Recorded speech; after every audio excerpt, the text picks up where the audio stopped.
Well, hello everyone. I'm really glad to be here, to see everyone. I'm a microbiologist, so I study microbes in extreme environments, so deep sea vents, but also deep geological reservoirs. And today I'm going to talk about how we explore the life in extreme environments and focus on the deep sea vents. So I know that not all of you are really familiar with biology, so I will start with some basics in microbiology and then introduce what is an extremophiles. Then I will focus on one extreme environment, so the deep sea vents. And then I will present to you how we explore deep sea vents. So I was part in a oceanographic cruise in the mid-Cameron Rise the beginning of 2020. And then I will eventually conclude with the perspectives in the field. So let's start with the basics. So let's start really simple. So what are microbes? So microbes are really tiny cells. We are talking about micrometer scale. So in the microbes, we can talk about bacteria, archaea, viruses, algae, yeast, and small animals. So they are really tiny and you cannot see them with your eyes. You need a microscope. We have different types of cells in the microbes. We have the prokaryotes and the eukaryotes. So prokaryotes are really simple cells. They don't have a nucleus. And they are usually smaller than eukaryotes. So eukaryotes and prokaryotes share similar characteristics. So they have flagella to move in the media. They have a membrane, so to exchange with the surrounding environments. They can divide to grow and multiply the number of cells. They have a cytoplasm, so where you find all the genetic materials and so on. They have ribosomes for protein synthesis and chromosomes, so like the DNA. So each type of cell has a unique set of distinct properties. And in the prokaryotes, we talk about bacteria and archaea. In the eukaryotes, we have different organisms, protista, plants and animals and fungi. And we know that even if archaea and bacteria look the same, they are not closed genealogy speaking. So archaea are more closely related to eukaryotes. And that's what we see on a phylogenetic tree. Like here, so that's the tree of life. So here you see all the diversity of bacteria. And down there, eukaryotes and archaea, which are closely related compared to bacteria. So here, which is interesting, is that the bacteria, it's a large diversity, and it's the 2/3 of Earth's life on Earth. So if you wonder how a microbe look like, under the microscope you can find different shapes. So you have basically some coccus, bacillus, vibrio, coccobacillus, spirillum, spirochete. And sometimes you can find unusual shapes like star shape and also triangular or square shaped cells. And they have different morphology, and they can aggregate together or form some long chains or some grafts. So here is again the size of bacterium. So you see that they're really tiny, and so you need a microscope to see them. And how does a microbe work? So the microbial metabolism relies on carbon sources, so all the nutrients, and energy sources. So the cell needs to find carbon sources and energy from the environment. So the carbon sources, we call this metabolism anabolism. It's the biosynthesis of all the macromolecules in the cells, so all the building blocks and the cellular components. And the energy is the catabolisms, so it's gonna be used for the biosynthesis, but also for other cell functions, such as mobility, growth, transport. And as you know, so they produce energy, they produce some components, and also waste products. And we are using this waste, notably with wine or fermentation with beer. So microbes are really useful for humans and not only pathogens.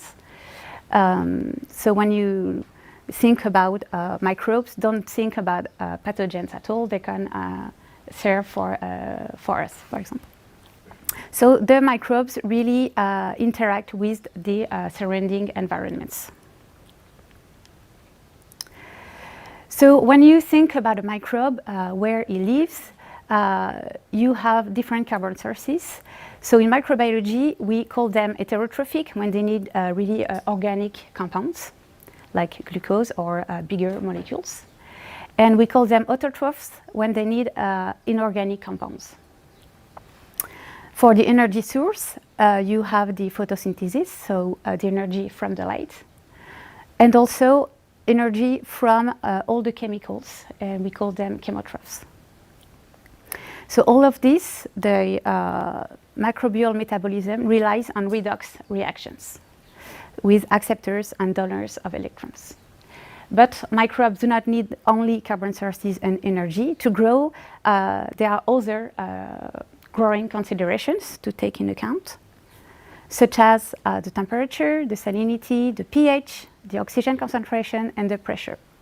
And if you think as what we usually see around us, we can think that microbes only grow between medium temperature, low salinity, neutral pH, oxic conditions, and at a low pressure, atmospheric pressure.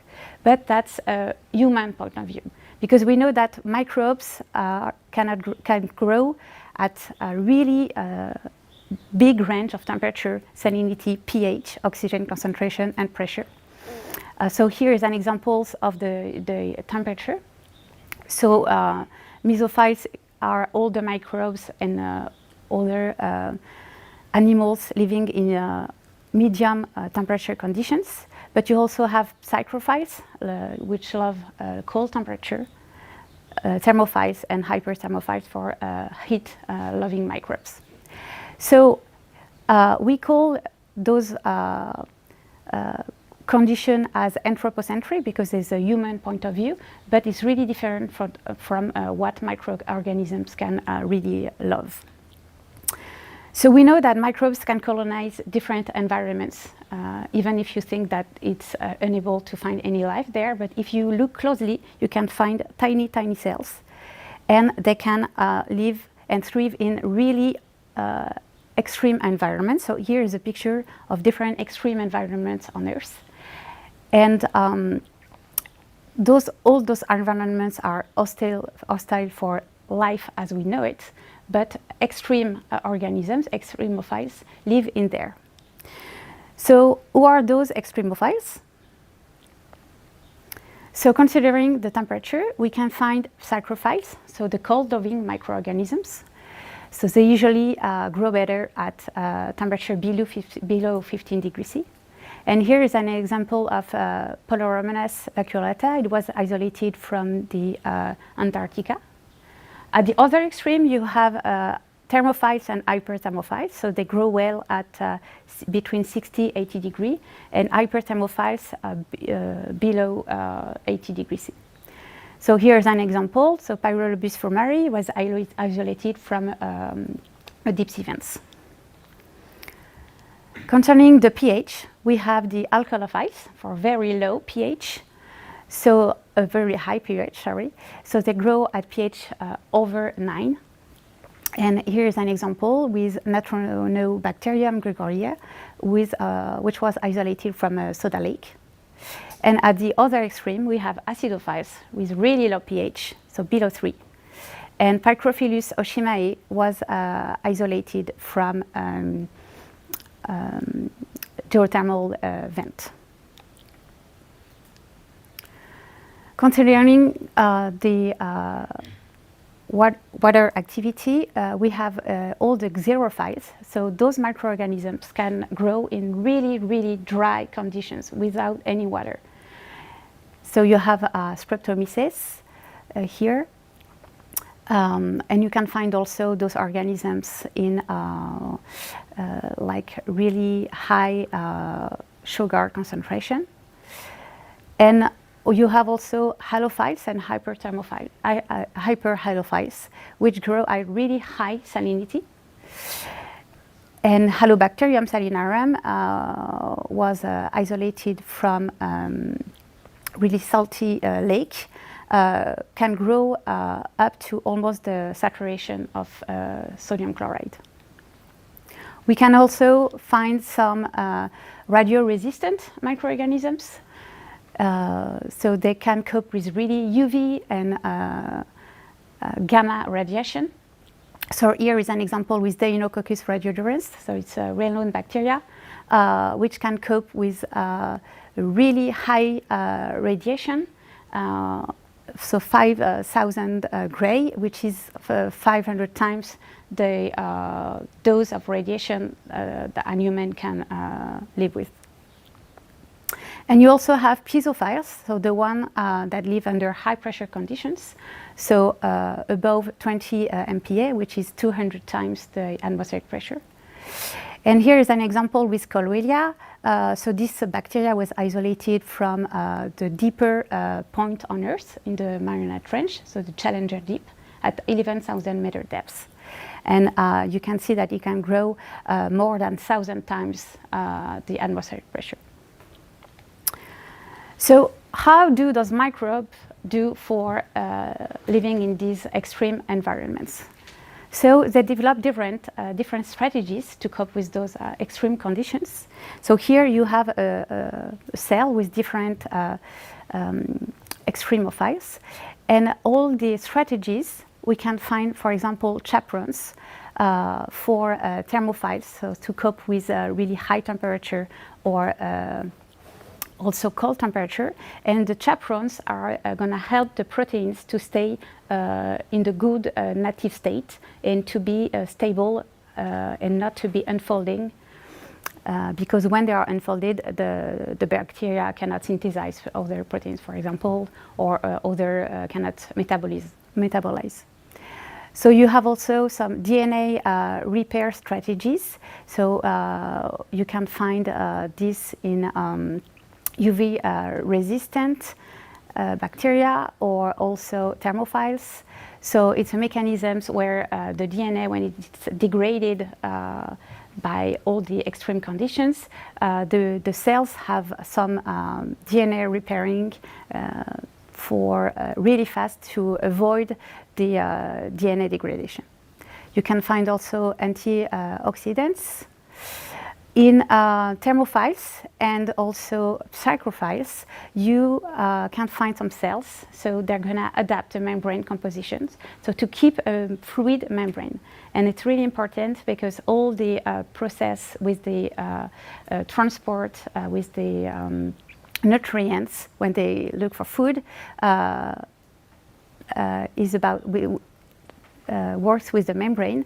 So it's really crucial for the cells to maintain a fluid membrane. So they adapt the lipid composition of the membrane to keep the membrane fluid. You can find also microorganisms which are accumulate organic solutes. So those molecules act as osmoprotectants. So you can find that in the halophiles, for example, and also some psychrophiles, and also acidophiles. So, which is really important here is to think that acidophiles, for example, and alkalophiles keep the pH in the cells neutral. So they have developed mechanisms to keep the pH neutral. So for example, alkalophiles have a specific transporter on the membrane to avoid the entrance of hydroxide sodium ions. And they're gonna favorize the entrance of protons to acidify the cytoplasm. On the contrary, acidophiles will maintain a neutral pH in the cell, in the cytoplasm, with potassium, with other ions, potassium accumulation. In the UV-resistant microorganisms, you also have DNA repair and antioxidant. And the cells that live under really dry conditions, so the xerophiles, can also develop sporulation mechanism. So it's a really well-known mechanism for bacteria. When they are under stress conditions, they're gonna sporulate.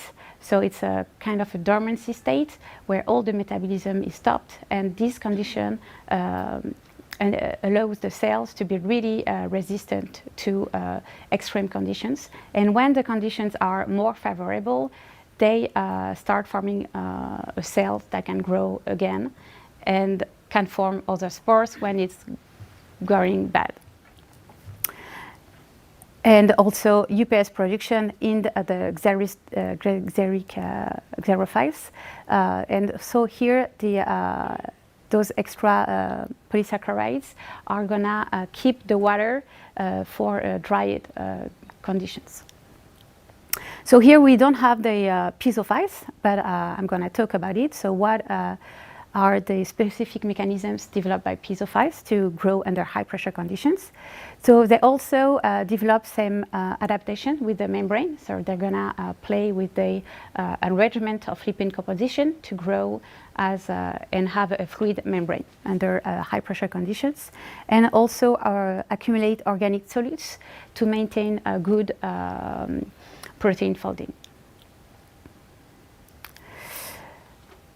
But what we know about those extremophiles, they are also poly-extremophiles. So some of them combine different strategies to cope with multiple stress conditions. So for examples, Natronobacterium is alkaliphiles, but also allophiles. The Eunococcus radiodurans, we call it the Conan bacteria because it's the most resistant bacteria we know, and it can resist also really dry conditions and also vacuum. So some hyperthermophiles and piezophiles, some hyperthermophiles can be piezophiles when they are isolated from deep sea vents, and some piezophiles are psychrophiles when they are isolated from really deep sea and cold deep sea. Some acidophiles are thermophiles, and the hyperhydrophiles are also xerophile, can resist vacuum and also high radiation. So you see that those microbes developed a lot of strategies to cope with different stress conditions, and they can grow in various extreme conditions. So why are we studying extremophiles? So as microbiologists really want to explore the diversity of life, but also push the boundaries of limits of life, and extremophiles are really good for this kind of study. But also we can study extremophiles to know more about the specific molecular adaptations, notably the stability of biological molecules under extreme conditions. And this leads to several applications in biotechnology. So we can find some extremo enzymes. For example, the really well-known Taq polymerase, which is used in PCR. And it's a unique enzyme to do PCR, because during this process to amplify the DNA, you need a special step at really high temperature. And high temperature usually denaturates the most common proteins. So you really need a thermostable enzyme. And the Taq polymerase was isolated from deep sea vent microorganisms. You can also think about extremophiles for sustainable energy, because they can produce green hydrogen, or some Streptomyces species can also produce some antibiotics that are really useful for all the pharmaceutical industry, or because they can cope with heavy metals and high radiation, we can use extremophile for bioremediation of polluted water, for example. And because those extremophiles can grow in really harsh conditions, like it was, for example, on early Earth, we can think about extremophile with the origins of life, and maybe on other planetary bodies. So now you know more about extremophiles. I'd like to focus on one extreme environment, which are the deep sea vents. So first of all, where are they? So you can find deep sea hydrothermal vents all over the globe. So they are mostly under water volcanoes, under spreading ridges and convergent plate boundaries. So here, the well-known Galapagos site was the first discovery of hydrothermal vents in the late 70s. So it's pretty recent. US scientists went to this site to study volcanisms, and they discovered a huge diversity of life, and they were really surprised because they thought that under deep sea conditions there was no life because it was cold, dark, without food. But they were really surprised to discover life in these deep sea vents. And I'd like to talk also about the mid-Caymanian rise, which is the deepest hydrothermal vent known so far, which is at 5,000 meter depth. So you see it at, we have, so all the circles are older discoveries of deep sea vents, and the stars are really recent discoveries of deep sea vents, and we are still looking for deep sea vents because we don't know very well the ocean floor. As an example, we know only 5% of the ocean floor on Earth, and we know better, for example, Mars or the moon surface. So we still have some work to do to better know the ocean floor. So how does the deep sea vent form? So the cold seawater percolates through the ocean crust, and in contact with magma is going to be really hot, and it's going to go through rocks, different rocks, and it's going to be charged with reduced minerals. And in contact with the cold deep sea water, when it's going out, the fluid is super hot and charged with reduced minerals in comparison with the cold deep sea water, which is oxidized water. And these conditions really favor the chemoautotrophy of microorganisms because you can perform some redox reactions. So in the deep sea vents, you have no light at all, so that's why it really relies on the chemosynthesis. So you have thermal gradients, cold and hot, between the fluids and the deep sea water, but also chemical gradients with the oxidized water and the reduced fluids, but also really high pressure conditions. So we can go up to 5,000 times the atmospheric pressure. And these high pressure conditions prevent the water to boil. So those deep sea vents are self-contained ecosystems, and here the chemoautotrophy of microbes sustains all the heterotrophy and all the other life we can find in the deep sea vents, like the macrofauna. So we have two different kinds of deep sea vents. So the hot black smokers. So those are really, really hot, and you can find acidic fluids. So the chemistry here is driven by the magma. There are basalt hosted systems. So in those systems, you have high sulfide concentrations, and so the pH is really low, and reduced, and basically you have precipitation of iron monosulfide. Comparing to cooler white smoker, which is very famous in the Lost City site, here the chemistry is quite different because you have the serpentinization process, so at very lower temperature. So the fluid here is only between 50 and 90 degrees C.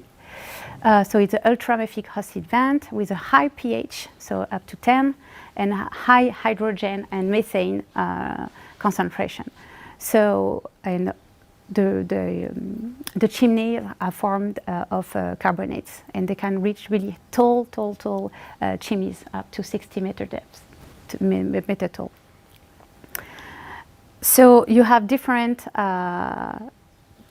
reactions occurring in those deep sea vents. So metal oxidation, sulfide oxidation, hydrogen oxidation, but also methanogenesis, anaerobic oxidation of methane. And all these redox reactions are supply the energy, all the metabolic energy for microorganisms. So when you reach a deep sea vents, what you can see first are all the macrofauna. And you can see different mussels, the really well-known tube worms, Riftia fasciptilla, and also some snails, so airy snails and balag snails, but also some crabs here. And we know that we have different fauna between the sites, between the geography. So you can find easily some tube worms and snails in the Pacific. And in the Atlantic, you don't have a lot of tube worms, but you have a lot of shrimps, a lot of them, and also some mussels and some crabs. And this fauna really relies on the chemosynthetic microbes because they cannot find all the energy or food they need, and they are in symbiosis with those deep sea microbes. So here is all the microbial diversity we can find in hydrothermal vents. So it's a huge diversity. So you can find all the thermophiles, so they live close to the deep sea vent fluids. And further, you can find also mesophiles. And you can see that they exchange, because they exchange all the redox reaction to grow in these ecosystems.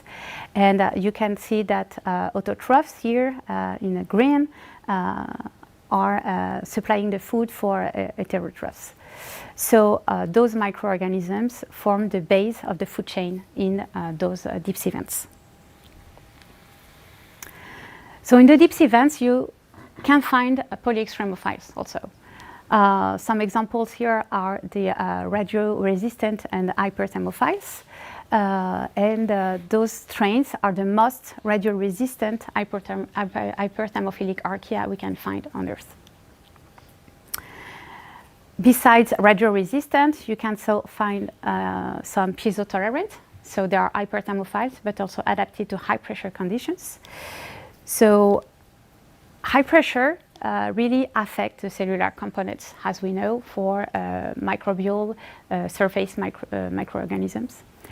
And usually high pressure affects the membrane, so it gives a really rigid membrane, it dissociates the ribosomes, unfolds the proteins, inhibit the translation of proteins, and also inhibit the mobility of cells. So we use this high pressure process to sterilize the food, for example, because it kills surface microorganisms. But we know that some microorganisms from the deep sea can cope with high pressure conditions, and that's what we see here on this graph. So we classify the microorganisms according to their tolerance to high pressure. So the surface microorganisms, piezosensitive and piezotolerant, cannot grow at high pressure conditions. But piezophiles and obligate piezophiles really need those high pressure to grow. So what are the mechanisms for them to grow at high pressure conditions? So here is an example of how high pressure is really different between subsurface microorganisms and deep sea microorganisms. So you have the most common strain we use in the microbiology lab, E. coli, which is really sensitive to high pressure. And you see that between 50 MPa and 80 MPa, all the metabolism is inhibited, compared to this strain, which is a strict piezophile, where the optimum growth appears at those little pressure. So we know that we have specific adaptation in those deep sea microorganisms. So here in this table, I show you some hyperthermophiles, really well known. So Metanovirus candleri has the record of temperature of life. So it can grow up to 122 degrees C. You can also find some bacteria can grow at high pressure conditions. Thermococcus bauerfilus is a model piezophile for microbiologists interested in deep sea vent microorganisms and high pressure conditions. Pyrococcus cyanosi, so I was talking earlier, is an obligate piezophile, and recently the strain Thermococcus piezophilis has the broadest pressure range, so it can grow from ambient pressure to 130 MPa. And you see that as we go deeper, microbes really need high pressure to grow. So it's really important to know how they do that, and to maintain those high pressure to study them, for example. So here I show you what is the adaptive strategies of deep sea vent microorganisms with Thermococcus bauerfilus. So it's a model piezophile, and in the microbiology lab, there were a lot of study to try to understand how these microorganisms was doing to survive in those pressure conditions, but also thermal gradients. And with different study, we saw that Bauerfilus was able to modify the composition of the lipids at high pressure, but also according to different temperature conditions. So it was always a fluid membrane. Concerning the motility, we saw that this strain is only mobile at high pressure conditions, and under pressure, atmospheric pressure condition, the strains cannot swim at all. Concerning the proteome, so all the metabolic activity, we saw that all the proteins in the cells are piezophiles. It means that all the proteins in the cells are adapted to pressure. And we saw that the cell was able to accumulate some solutes, some protection only under stress conditions. And those stress conditions are atmospheric pressure conditions. So it means that all the proteome is adapted to high pressure. And concerning the metabolism, we saw that Bauerfilus was also able to switch its metabolic activity. So it was able to eat some organic compounds, but also switch to very small compounds. And these strategies really show that this strain is really able and cope under extreme conditions found in deep sea vent. So when we know more about those microorganisms living in extreme environments, we can wonder, is high pressure is a key parameter for microbial life. So we know that high pressure represents the largest habitat on Earth, so it's all the deep biosphere, all the ocean on Earth. And we know that in this deep biosphere, the majority of microorganisms live on Earth, so they all live under high pressure conditions. They are all regulated by high pressure, and this pressure enhances the microbial activity. And we know that we missed a lot of piezophiles so far. We need to do a lot of more studies to discover those piezophiles we don't know. So the pressure influences the microbial activities, and this parameter has to be linked with the deep geochemical cycle to better understand the deep sea vent ecosystems on Earth. But not only on Earth, if you want to understand, for example, the origins of life or possible origin of life in icy ocean world analog, extremophiles are the main microbes you can be interested in. So NASA was really interested in deep sea vent ecosystem because we know that different ocean worlds have liquid water oceans, but also thanks to the rocky the rocks on the underground, they can support chemosynthetic life. So NASA really want to improve and do more and more studies on the deepest vents on Earth in order to explore and probe the limits of life we know on Earth, and also shed light on the biodiversity living in extreme conditions. So one good candidate for that is the Jupiter's moon, Europa, and in several years there will be a mission, so EUKARYA Clipper, and this mission has one objective: to assess Europa's habitability and to see if all the conditions are here to prove that this moon can sustain life. Another candidate is Enceladus, so Saturn's moon Enceladus. And in 2015, for example, Cassini flew through the plumes and found hydrogen, and which is known to be a source of energy for life. So Enceladus is also another candidate for life, possible life in solar systems. So now we talked about deep sea vents. I'm going to present you what I've done during an oceanographic cruise to the Mid-Cameron Rise early 2020. So because we are talking about exploration, how do we explore the PIEZOSPHERE, so all the deep sea environments? We have some boats with research and exploration vessels. And we can also use remoted vehicles, but also gliders or some AUVs. So for deep sea vents, we usually use submersibles vehicles. So those are driven with human. And it's really important to focus on how they are rated. So the Nautil in France is rated, can go deep to 6,000 meters. But Alvin, the US ones, can go only up to down to 4,000 meters. So if you want to go deeper and study like the deepest vent sites on Earth, you cannot use Alvin. So you have to find something else. So Alvin is going to be upgraded soon to reach 6,000 meter depths. But to go deeper, you can use ROV, so remotely operated vehicles. So they are, you have the boat here, relay with a cable.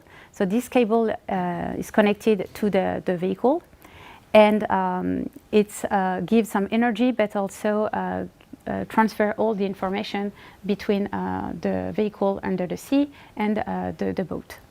So in France, we use Victor, which can goes down to 6,000 meters, and in the US is Jason.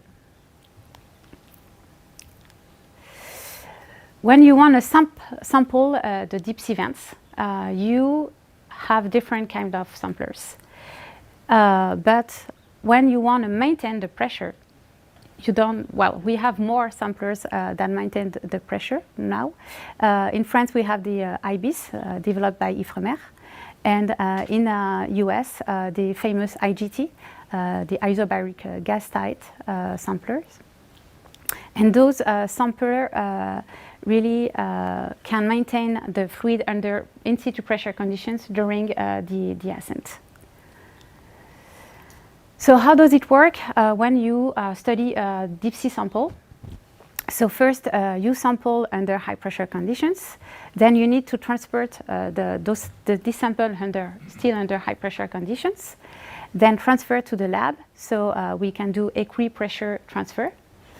And then we have different growth and cultivation techniques to reproduce the high pressure conditions in the lab. So those are stainless steel vessels, so you can do batch cultivation, but also fluid, continuous fluid cultivations. And then you have analysis of those samples ex situ, so you decompress the samples, or in situ under high pressure conditions, for example, with using the diamond anvil cell. And here is the big challenge for deep sea vent samples, is to maintain the in situ pressure. Because if you don't, bad thing happens. Here you have some example of Methanococcus yanachii strains decompressed really fast after cultivating at 26 MPa, and you see that the cells exploded, which means that when you decompress the samples, some deep sea samples, you kill the cells and you cannot look at them anymore because they are dead, and you have some biases induced with decompression. So there are two rules to follow if you want to work with representative samples of deep sea vents. Rule number 1, no decompression from site to lab. And rule number 2, reproduce in situ pressure conditions. So that's what we tried to do in this cruise, beginning of January. So we went to the mid-Cameron Rise. So it was an expedition with biologists and also geochemists. And here the goal was to study the chemistry in the deepest vent known so far, the mid-Cameron Rise. So here it's here in the Caribbean Sea. So we were on the Atlantis, so it's a US boat. So the departure was from Panama, and it took almost 3 to 4 days to get to the site, to the deep sea event site. And we focused on 2 deep sea sites. So one is the Van Damme site at 2,000 meter depths, and the Picard site at 5,000 meter depths. So we combine expertise between different labs, a US lab, but also French lab. And here are all the names of the people involved in this cruise. And I was part of the DEEP project, which is a project granted by P-STAR NASA grant. And here the project named DEEP, meaning Detecting Extraterrestrial Piezophiles in Ocean World Analogues, was to answer this question. When you look for life in deep ocean, does decompression change what you find? So the different scientific goals and challenges were to study the microbiology in those deep sea vents, to assess the effects of decompressions on what you see, so the diversity, but also all the metabolic strategies, but also improve our knowledge on the microbial diversity by isolating new piezophiles, by maintaining really in situ pressure conditions. So better understand those high pressure microbes, their coping strategies, and how they were implied in the deep biogeochemical cycles. And to do that, we developed new experimental tools to address these limitation studies relying to decompression biases. So the first thing to do when you are on a cruise is to build a high pressure lab, because when you want to study deep sea microbes under high pressure conditions, you need all high pressure setup. So here the idea is to transfer the high pressure lab on the boat. So this was done during the 4 days, 3 to 4 days to the site. So you can see here high pressure incubation vessels. We can also have here small anaerobic chamber to mimic anoxic conditions and to work with the sample without oxygen. And different also high pressure line for sample filtration under high pressure conditions and sample transfer without decompression. And you see they're all tight because during the cruise it's pretty bouncy. So the first step is to launch JSON. So it was the ROV we used to sample the deep sea vents. So you can see here the launching, the sequential launching. So it's really delicate stuff, because the sea has to be really calm, or they are not able to launch JSON. And once it's in the water, you can go to the JSON command room. So you have a lot of screens. You have 3 engineers driving the ROVs. And you also have on the boat some TV screen and you can watch what's going on, what JSON sees in the deep sea. So here the project relies on 4 steps. So we focused on a sampling step with different samplers. We focused on the recovery using different pressure conditions. So no decompression at all, fast decompression, and also slow decompression. With the processing of samples, we work on different enrichments and different filtration processes to collect the DNA, and then the analysis of the samples. So let's start with the sampling. So we used different pressure keeping samplers. So the IGT I was talking about, but also the high pressure MIO sampler. So we had both US and French equipment. And those variable volume cells, which are able to sample 2, but really tiny volume, we use them as pressure incubation systems. So here are all the equipments we use for sampling. So in green here, you can find the pressure keeping samples. And we also use the Niskin bottle and the large volume sampler. So it's a sampler developed by Susan Lung to collect a really large amount of fluids, but those ones are decompressed. So we could compare non-decompressed samples versus decompressed samples. So here on the ROV, on JSON, you can see all the IGTs, so on the front desk of JSON. And on the bottom, we had the large sampler, and here is Suzanne just checking that all the valves were ready to go before the launching. So when you, so here is an example of the sampling with the IGT. So you see that here is the IGT in the arm of JSON, and JSON is approaching the deep sea vent fluid, so it's here. So you can see a lot of trims everywhere. And on the cannula, on the sampling side, on the sampling hose, you have a thermocouple just to know and check the temperature of the fluids and to make sure that you sampled the good fluid you want, depending on what you're looking for, thermophiles or hyperthermophiles, for example.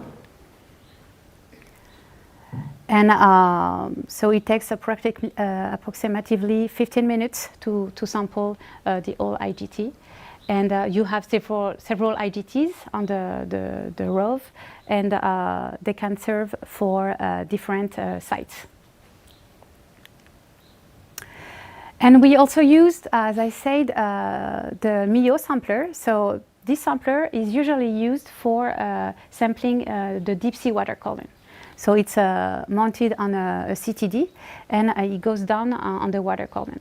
But here the challenge was to make these available for deep sea sampling with the ROVs.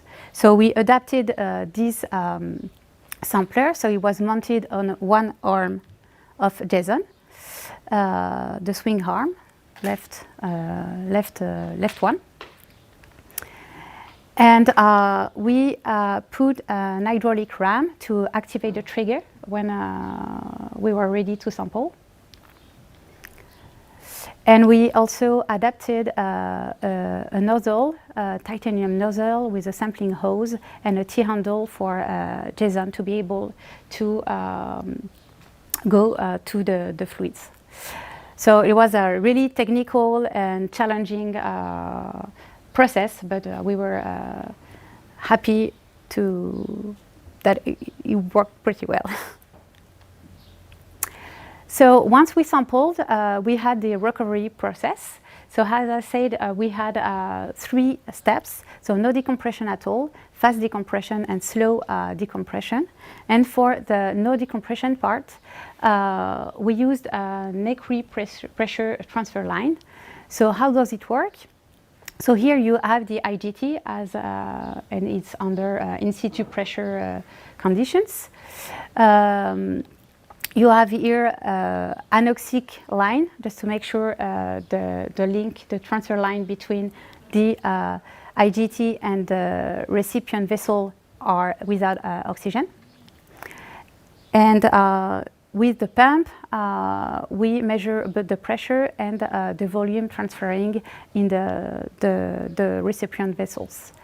And on the back here of the vessels, you have back pressure just to maintain all the pressure in all the line. So we can sample the deep sea samples without any decompression.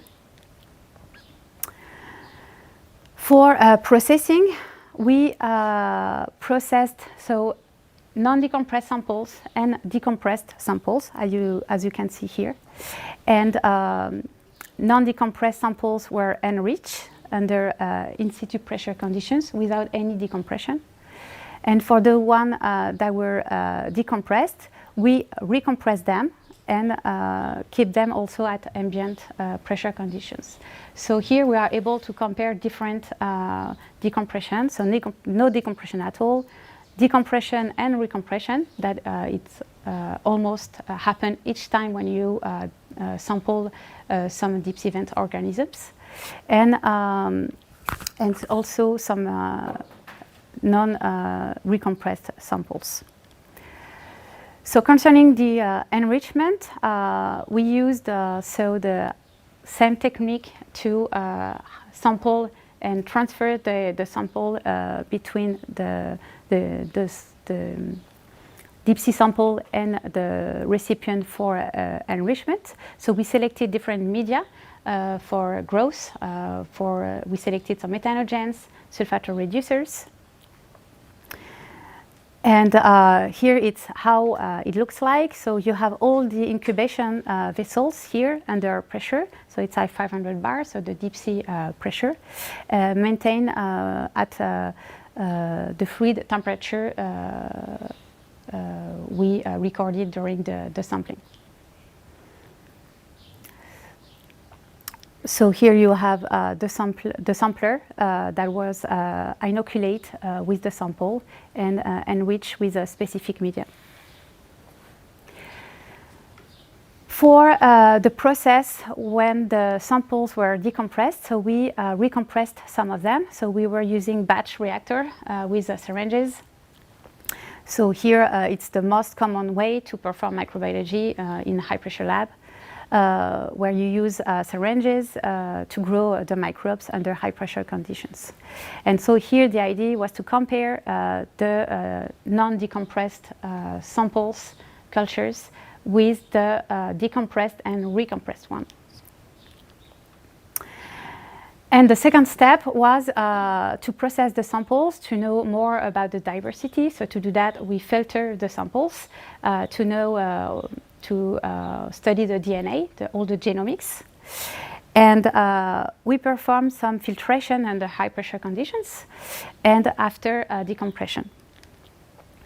So as I showed earlier, when you decompress faster, you have explosion of cells. So here the question here is, if you rupture the cell rupture during decompression, are we missing the nucleic acids and the proteins for omics studies? So to avoid that, we have some high pressure filters to maintain the filtration under high pressure conditions. And to compare decompression, filtration under decompression and without decompression, we used samples after decompression and sample never decompressed. So here is the setup. So you have the sample under in situ pressure conditions, and the back pressure valve on the back maintain the pressure all along the line. So you push the samples and it filters under high pressure conditions. So you have the sample here and the filter. So it's so you put the filter in the filtration system, you close, and you can maintain the pressure. For the analysis part, so we wanted to look at the different cell compositions, all the biodiversity we obtained after decompression or no decompression at all. Also look at the metabolic strategies and all the biodiversity we have in deep sea vents and how they were coping with decompression or not, and what we were missing when you decompress samples and when you're not. But COVID hit. So we were unable to process the samples right when we come back from the cruise. So the samples stayed for almost 2 years in the fridge, and we are reprocessing the samples because we don't know what we missed during 2 years in the fridge. We have to compare now what was done during the cruise and what we lost during those 2 years of COVID. So I cannot tell you more about this analysis because it's still in process. So this cruise enabled us to answer some questions here by developing a new technique without decompression to have a deep sea sample under in situ pressure conditions. So we want to improve the PIEZOSPHERE exploration. And what was important in this cruise was to share the expertise between different labs and share all the equipments that you can find in all the labs. And that was important because high pressure is a small niche with specific expertise, but when you combine all the expertise, well, you can do good science. And finally, this study has implication for life, all the biosignatures in the subsurface of other solar system bodies, like ocean worlds, like Europa or Enceladus. So, what are the perspectives of deep sea exploration? So, talking about perspectives, let's start with the overview in the field. We know that high pressure microbial sampling and high pressure growth are limited by budget. When you do high pressure, it's a really expensive equipment. So not all the labs are equipped with high pressure. So most of the lab, when they look at a deep sea sample, they miss the high pressure part because they don't have the expertise and they don't have the equipment to do so. So here the idea is to make this equipment available to all the community, broader range, and it could allow all the scientists interested in the biosphere to access the majority of the biosphere. So we really need to increase the microbial diversity, but because we don't know a lot about them, and it's also because of the high pressure equipment. And to do so, it will give us a better understanding of those microbes and their adaptation strategies. And as I said, so far we only explored 5% of our oceans, so we really need to improve that to better understand those deep sea ecosystems. So how can we overcome these limitations? So we have different strategies going on. Example of what we can do. So as I mentioned, we are able so far to sample the deep sea samples without any decompression, transfer them in the lab without any decompression. But the challenge here is to be able to grow them and characterize them without any decompression.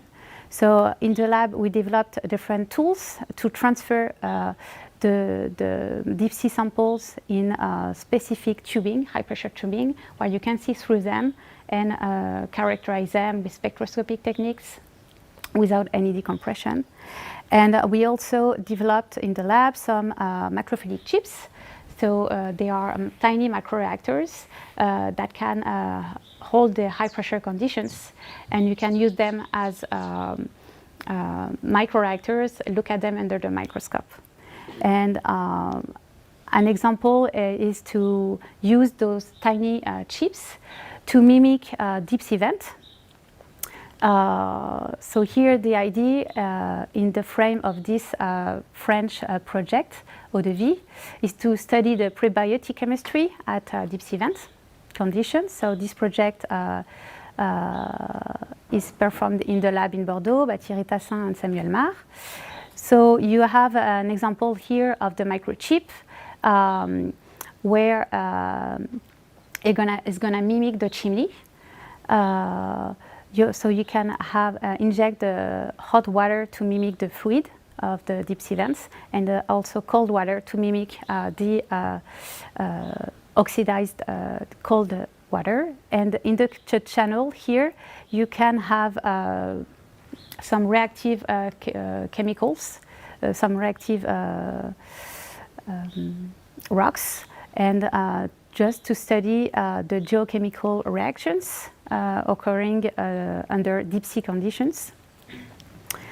And so here is a picture of those chips. So you see that they're really tiny and then can go through the microscope. And so those high pressure microphilic setup are new lab scale approach to tackle the limitations in leak with in situ investigation in deep sea vents.